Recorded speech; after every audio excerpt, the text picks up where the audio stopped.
Welcome dear friends to my video lecture on the interrelationship of philosophy and education. Education and philosophy are so much interdependent on each other that it is very difficult to separate them practically. They may be termed as the two sides of the same coin. They are interdependent on each other in so many ways. Let us examine what they are. Philosophy determines the direction of education. Education is a conscious, dynamic and purposeful process. Philosophy determines the goal of life, which is consciously adapted by education, and thus aims of education and its nature are determined. When these aims of life change with the passage of time, philosophy of life again changes these educational objectives. Philosophy shapes the aspects of education, namely the methods of education, the aims of education, the evaluative procedures of education, etc. etc. There are two aspects of education, theoretical and practical. How much emphasis should be given to either of these aspects is determined by philosophy. Education is the dynamic side of philosophy. Philosophy is the theory and education is the practice. That is why it is called, education is called the dynamic side of philosophy. Philosophy equips us with the thoughts or ideas, and these thoughts are put into practice by education. Thus, a combination of theory and practice makes the process of life complete. Education gives birth to new philosophy also. Herbert holds the opinion that education has no time to make a holiday till all the philosophical questions are once for all cleared up. When we go through the process of education, we come across various types of problems which need to seek the help of philosophers to solve them. Philosophical debates are held for this purpose. Thus, this can cause new philosophy to emerge. What are the connection between philosophy and educational values? How far they are interlinked?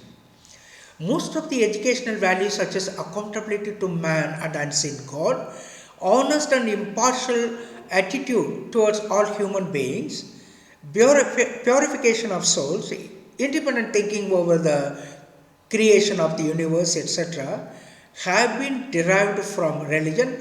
In fact, religion is from some philosophical system, no doubt about it. Philosophy has given a rational and logical shape to these values by giving answers of how and why questions. Thus, there is a close relationship between philosophy and educational values, and much more importance is given to mental development of the child along with spiritual development. How far philosophy and science are the same or different? If they are different, in what aspects? Let us discuss on this point. Science is a systematic knowledge based on observation and experimentation, and conclusions are drawn on the basis of data collected. When we interpret the data, relationship between facts and events and the respective cause and effects, etc., are also established. Then conclusions are presented in the form of principles and theories. This is how science functions. Philosophy also does the same job. It also discovers the facts first, then it formulates the principles and laws on the basis of observation, experimentation and analysis of data collected. From this point of view, there is no difference between the two. That is why we see that Aristotle, the originator of modern science, was himself a philosopher. Descartes, the great mathematician of his time, was a well-recognized philosopher also. Likewise, Kant, a famous scholar of geography and physics, was a great philosopher, and so on. We can cite so many examples. Some big differences between philosophy and science, so let us see what they are. The scope of science is limited to the physical world, but the scope of philosophy is the entire universe, seen and unseen both. Philosophy starts where the science ends. Science can interpret only the natural phenomena of a thing, but philosophy can elaborate, explain away the supernatural phenomena, supernatural reality of life. Philosophy is said to be the coordinator of all sciences, thus it works as a gap filler. Science elaborates, explains the fact or events separately, though they have been very much in common. Thus, philosophy is a generalized study and science is a specialized study. This is the most important difference between philosophy and science. The aim of science is to discover the facts of concrete nature which are real in themselves, but the aim of philosophy is more comprehensive in nature. Philosophy discovers the concrete as well as abstract facts and accepts the truth only when it is fully examined. The synthesis dominates in philosophy, while analysis dominates in science. That is, scientific analysis means each and every aspect of the reality or the physical phenomenon is analyzed threadbare, whereas philosophy gives a comprehensive view on any aspect of life. So, synthesis is with philosophy. Science is concerned only what the nature of a thing is, and philosophy is concerned with what is as well as what ought to be. Thus, philosophy starts when science fails. How far aims of education are interlinked with philosophy? Let us examine. Contribution of philosophy in the determination of aims of education is very significant, such as philosophy gives valuable advice regarding the determination of aims of education by studying the viewpoints of various persons and groups.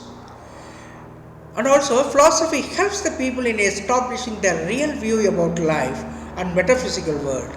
Once such views are established, education is imparted to them accordingly. By interpreting these views, philosophy makes it clear as to which of these views are beneficial for us and which of them are harmful for us. Philosophy explains which of educational aims will bear fruitful or harmful results, keeping in view the attitude of the society and the individual towards life. Ancient period, we can cite some examples of how education is connected with philosophy from ancient period. The people of Sparta were constantly attacked by their enemies, so their philosophy of life came to be known as a constant struggle against the enemies. Due to this, developing the passion of patriotism, courage and fearlessness, and making the citizens physically strong and healthy were the main aims of education. Weakness of body was considered a vice, a bad thing, and sacrifice of life for the sake of nation was regarded as having the highest value. People of Athens had beauty of physique or physical valor, physical strength, and also character, aesthetic sense for beautiful objects as a philosophy of life. Therefore, their aim of education was the development of fine character and personality. The ancient Western philosophers like Socrates, Plato, and Aristotle considered the discovery of truth as the ultimate goal of life. Therefore, their aim of education was spiritual development along with mental training. Indian philosophers were of the view that the knowledge and realization of Brahma or Supreme Soul is the ultimate aim of life. Thus, the aim of education is not merely to acquire material success in life. Material success is only a sort of illusion which arises out of ignorance. The real aim of education is spiritual development through meditation, yoga, and discourse, dialogue. What about medieval period? How far education and philosophy were linked? Emergence of new religions such as Islam was the main feature of this period. Islam considered that the worldly life is the cultivation of life hereafter, and the propagation of Islam is the means to achieve this end.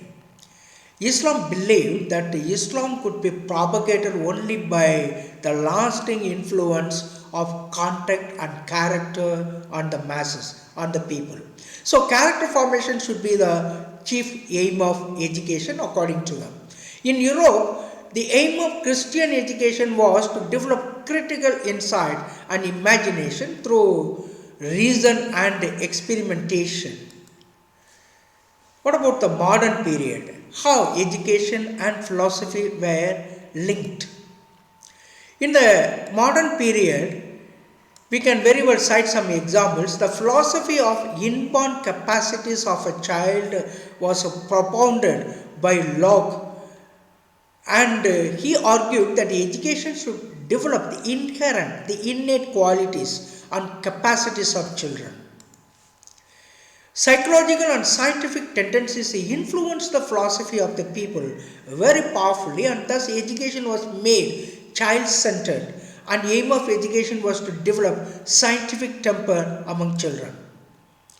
Fast industrial development made a great revolution in the way and standard of life, and philosophy of attainment of worldly pleasures, that is eating, drinking and being merry, emerged. This philosophy of life emphasized vocational aims of education. Philosophy of pragmatism emerged in America and spread all over Europe in no time. With this philosophy, child-centered purposive education dominated the scene, and the aim of education was to recognize and develop the child according to his needs, interests and aptitudes. Countries having a strong democratic waves consider inculcation of democratic values and principles among individuals as the main aim of education.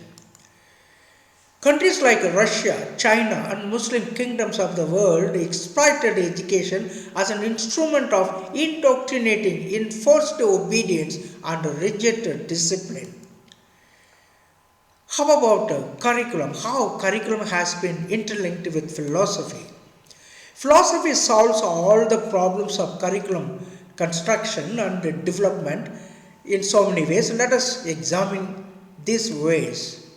Philosophy evaluates all the human experiences and knowledge from the point of view of usefulness and gives its judgment as to what should be taught and at what stage.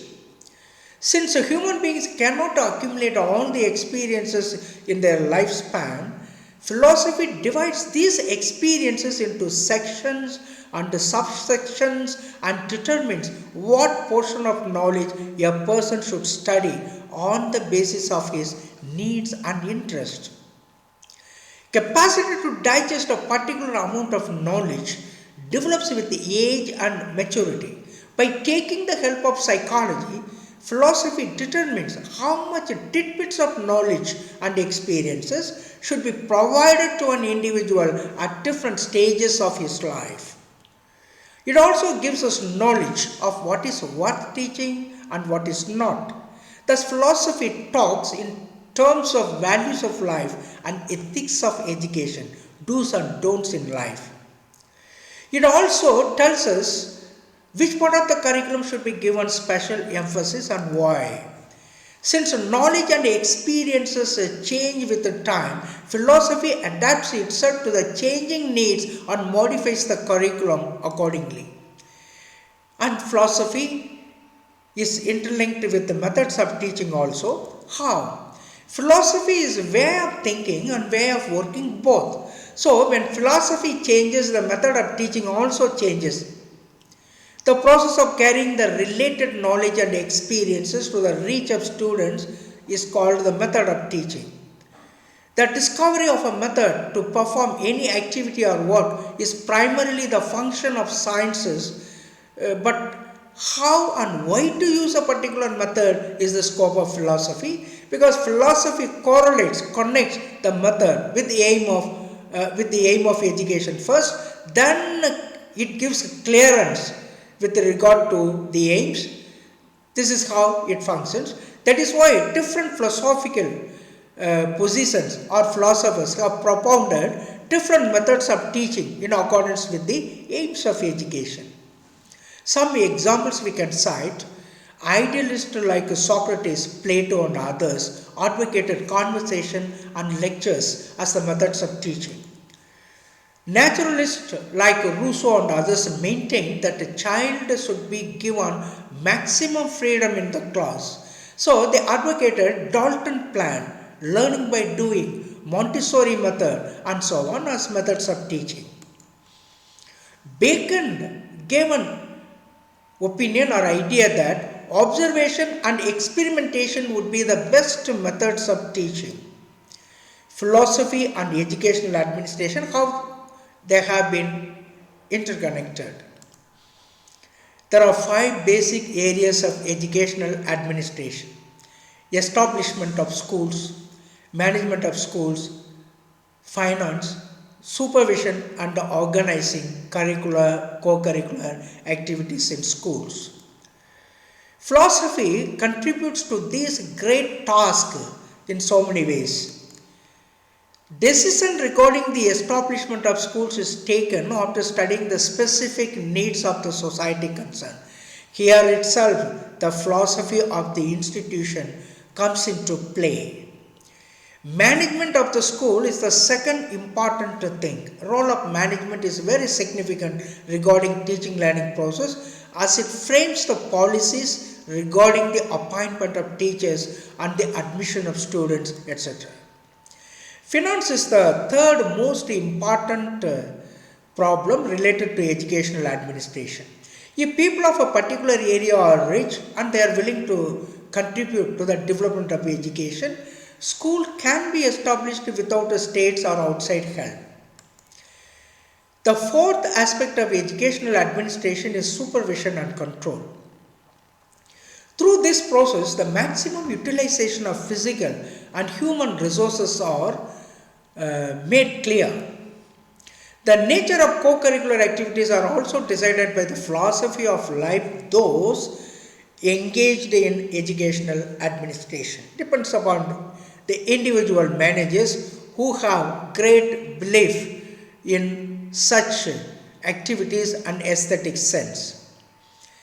Let us talk about discipline. How far philosophy has an impact on the discipline of the educational institutions.